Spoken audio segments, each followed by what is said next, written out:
आप सभी का स्वागत है इस ग्राफ एजुकेशन एकेडमी के वीडियो प्लेटफॉर्म पर। जैसा कि आप जानते हो कि पिछले 8 वर्षों से ग्राफ एजुकेशन एकेडमी के ऑफलाइन क्लासेज में अपन लगातार मिल रहे हैं और इस विश्वव्यापी महामारी कोविड-19 के कारण मजबूरीवश और इस ऑनलाइन क्रांति के कारण हम सभी भी आपके साथ ऑनलाइन वीडियो प्लेटफॉर्म पर जुड़ रहे हैं। ग्राफ एजुकेशन एकेडमी आपको पिछले 8 वर्षों से BSc, BEd, MSc, IIT JAM और विभिन्न प्रकार के उच्च अध्ययन के क्षेत्रों में कक्षाएं उपलब्ध करवाती आ रही है। अब हम सभी एक साथ मिलकर इस वीडियो प्लेटफॉर्म पर जुड़ रहे हैं। मैं आपको ग्राफ एजुकेशन एकेडमी की तरफ से मैथमेटिक्स सब्जेक्ट का अध्ययन करवाऊँगा और आज मैं शुरुआत करता हूँ बीएससी फाइनल ईयर मैथमेटिक्स के बारे में। बीएससी फाइनल ईयर मैथमेटिक्स में यहाँ हमारे पास 3 अलग अलग पेपर्स मैथमेटिक्स के हैं, जिनकी बात मैं करूँ तो इस प्रकार हैं। पहला पेपर एब्स्ट्रैक्ट अलजेब्रा अमूर्त बीजगणित के नाम से, दूसरा पेपर कॉम्प्लेक्स एनालिसिस सम्मिश्र विश्लेषण के नाम से और तीसरा पेपर मैकेनिक्स, जिसमें 2 अलग अलग भाग, एक डायनेमिक्स और एक स्टैटिक्स के नाम से है। मैकेनिक्स यानी यांत्रिकी, और यांत्रिकी के 2 भाग होते हैं, एक स्थिति विज्ञान और एक गति विज्ञान। ये 3 पेपर अलग अलग 40 के मार्क्स के रूप में अपने पास यहाँ मिलेंगे अपन को, यानी 40 + 40 + 40 120 नंबर का अपना ये थ्योरेटिकल पार्ट्स है, प्लस 30 नंबर का बीएससी फाइनल ईयर के अंदर मैथमेटिक्स के अंदर प्रैक्टिकल पार्ट है। 30 नंबर के प्रैक्टिकल पार्ट्स में सी लैंग्वेज के रूप में अपन अध्ययन करेंगे, जहाँ मैथमेटिक्स में सी प्रोग्राम का अध्ययन करने और उसका क्या उद्देश्य है इसके बारे में जानेंगे। कुछ मैथमेटिक्स के प्रयोग जिनमें न्यूमेरिकल एनालिसिस के प्रयोग को सी प्रोग्राम पर अपन उपयोग के रूप में काम में लेंगे। इस प्रकार 40 + 40 + 40 + 30 के रूप में कुल 150 मार्क्स का अपना टोटल बीएससी फाइनल ईयर्स का सब्जेक्ट्स हैं। आज मैं आपको बीएससी फाइनल के एब्स्ट्रैक्ट अलजेब्रा अर्थात अमूर्त बीजगणित के सिलेबस के बारे में समझाने जा रहा हूँ। शुरुआत करते हैं अमूर्त बीजगणित के बारे में। ये टोटल 40 नंबर के मार्क्स का पेपर्स है। इस पेपर्स को 5 यूनिटों में बांटा गया है, जिसमें पहली यूनिट आपके ग्रुप थ्योरी के नाम से है, जिसमें ग्रुप के पार्ट्स, कुछ डेफिनेशंस ऑफ ग्रुप्स व एक स्पेशल ग्रुप परम्यूटेशन ग्रुप के बारे में पढ़ेंगे।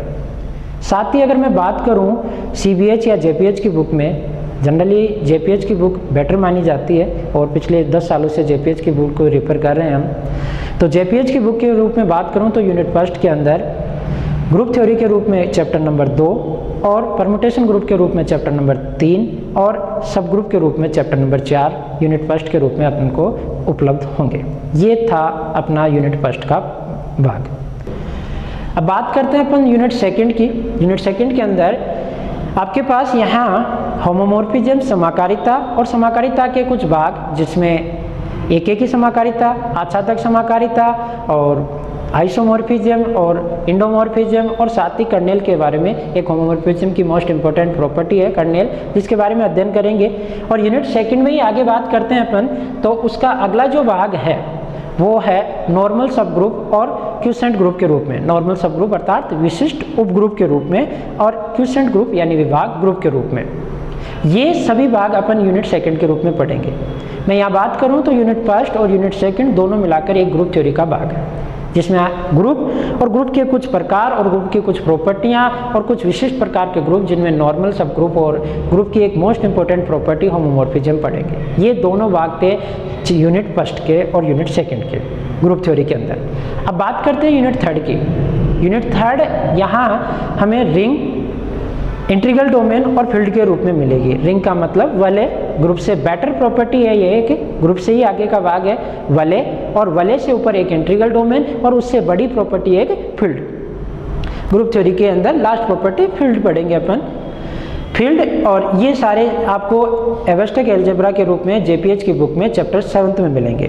चैप्टर 7 का पूरा भाग है वलय, इंटीग्रल डोमेन और फील्ड और उनकी कुछ मोस्ट इंपॉर्टेंट प्रॉपर्टियाँ और कुछ थ्योरम्स।